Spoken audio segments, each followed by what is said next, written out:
An electric scene at the BMO Center Saturday night as the Rockford Ice Hogs fans welcome back goalie Corey Crawford, who played for the team between 2007 through 2010, and now one of the greatest Ice Hogs players in franchise history is forever immortalized. In order to be the best, you have to beat the best, and that was exactly the attitude Harlem and Hononegah's girls bowling teams had this weekend as they were among a dozen competing for a state championship at the Cherry Bowl. And then there were a couple of schools and at least a handful of student athletes qualified for this year's IHSA swimming and diving state finals. And following Friday's events in the pool, just one swimmer and one diver made it to Saturday's final rounds. It is not often that local youth hockey teams get to skate on the same ice that the Chicago Blackhawks also play on, and the Rockford Roadrunners 14 and under AA team got that opportunity Sunday afternoon as they played for a championship in their respective division. We had bowling, wrestling, hockey, we had swimming at 6:30. I mean, that enough? I mean, I feel like the only thing that maybe I didn't think of is maybe pickleball. Do we have that? Yeah, I don't know. I mean, it wouldn't surprise me. We had girls flag football. That was a sanctioned sport. I mean, who knows? With pickleball rising, not going to be surprising if that would be a state sport. Jake, a really cool sight to see. I mean, a packed BMO Center. Crawford said he enjoyed being back in Ice Hogs history, and they got the win, my friend. I'll tell you what, man, there's really just nothing quite like that little atmosphere that they had going with the Blackhawks. Corey Crawford was the goalie, winning Stanley Cups. I know, it was like the Madhouse on Madison, but at the BMO. That's insane, the NBA All-Star Game. I think, Jake, you could make the argument it's the only NBA game this season where defense is optional. Oh, yeah. I mean, just taking a look at the scoreboard, I mean, really, though, what are you going to do? You got guys like Giannis, you got guys like LeBron. I mean, really, what are you going to do about it? I know it's called the All-Star Game for a reason. I mean, 200 points, I mean, can we see that in a regular season game? That'd be something. Fans, let's welcome back to Rockford, Corey Crawford.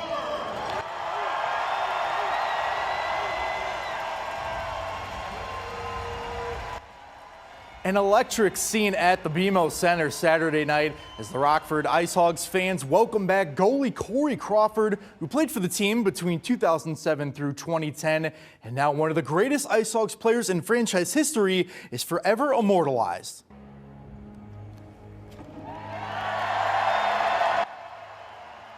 In front of a nearly sold-out BMO Center, thousands watched as his number 29 goes into the rafters. Crawford became the first Ice Hogs player to have their jersey number retired, and he's also the second Ice Hog to be in the team's Ring of Honor, joining fellow goalie J.F. Rivard. Even with all his accolades with the Ice Hogs and Blackhawks, Crawford says he is thankful for his 3 years in Rockford. It taught me things: patience, perseverance. Not giving up. There's a lot of qualities that I learned and picked up while I was here, that helped me along the way. To the Ice Hogs are on a bit of a hot streak as they've won 3 straight and have earned a point in their last 6. Less than 2 minutes left in the first. Hogs down 1-0. Welcome to Rockford, Rem Pitlick. His first as an Ice Hog ties the game at 1. To the third now, Ice Hogs down 3-1. Wyatt Kaiser with a beautiful tape-to-tape pass to Brett Sini. He beats the goalie blocker side. His 14th of the season makes it a 3-2 game. Unfortunately, though, Rockford's point streak ends at 6 games, 3-2. Your final. It is not often that local youth hockey teams get to skate on the same ice that the Chicago Blackhawks also play on, and the Rockford Roadrunners 14 and under AA team got that opportunity Sunday afternoon as they played for a championship in their respective division. This is part of the Northern Illinois Hockey League tournament hosted by the Chicago Blackhawks. Rockford is the top seed in this bracket. Their opponent, the second-seeded Romeoville Huskies. Starting things off in the second, we got a couple of goose eggs on the board until the Roadrunners skate into the offensive zone on a 2-on-1. That sets up Tyson Maddox for the icebreaker, and the Roadrunners lead 1-0. Now moving to the third, tied at 1. Rockford just a couple of seconds away from killing off this penalty until they give up that shorthanded goal after a nifty move. Rockford would come up short in this championship, but they do take home a second-place banner they can hang forever in the rafters. If you flash back to the 2023 IHSA Girls Individual Wrestling State Finals, 3 champions hailed from the NIC 10 Conference, and Saturday afternoon it was deja vu for this trio of student athletes as they all made it to the championship bouts of their respective weight classes. Starting at 120 pounds, Hononegah's Angelina Cassiope fights for her 3rd straight state title against an undefeated Hoffman Estates wrestler. The defending champ in this weight class gets into a deficit via that takedown and trails heading into the 3rd and final round. Seconds left in the bout, looks about over, but Cassiope is going to land some sort of move to take the lead with 2 seconds left and defend her title. Finally, Natavia Wixon won the 135-pound title last year. She seeks back-to-back titles with a win at 140. She wastes no time also as a Boylan wrestler slams her opponent down to the mat to take the early lead. And later, she's going to avoid the takedown from the Schaumburg wrestler herself, and she's going to eventually build on the lead and even kick off the cap of her opponent. In order to be the best, you have to beat the best, and that was exactly the attitude Harlem and Hononegah's girls bowling teams had this weekend as they were among a dozen competing for a state championship at the Cherry Bowl. Hononegah went into Saturday in 6th place, while Harlem was tied for 7th.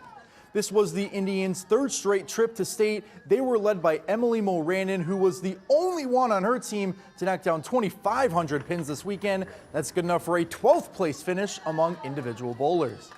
Senior Cassidy Davenport also went out striking as she finished in the top 20. Hana would place 7th as a team.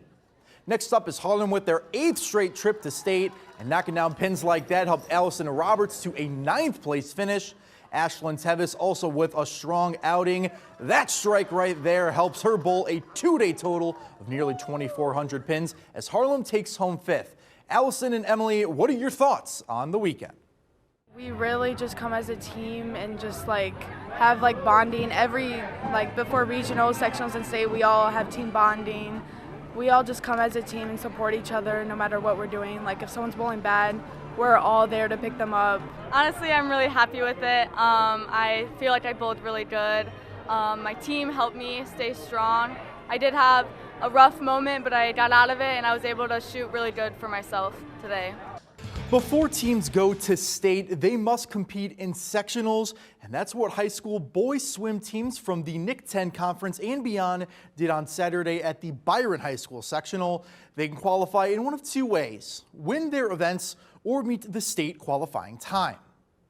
11 teams competing in this one, and it was a packed house at the high school. One local face that's going to state is Auburn's James Murray. He literally swam the distance Saturday as he is your sectional champion in the 500-yard freestyle. He also came from behind to win the 200-yard freestyle. DeKalb, though, is this year's sectional champion with several first-place finishes, including history from Jacob Gramer, folks. The 100-yard fly, he flew his way to a 49.29, which not only broke the pool record, he also broke former Jayhawk Steve Kinsman's record he set in this sectional back in 1989.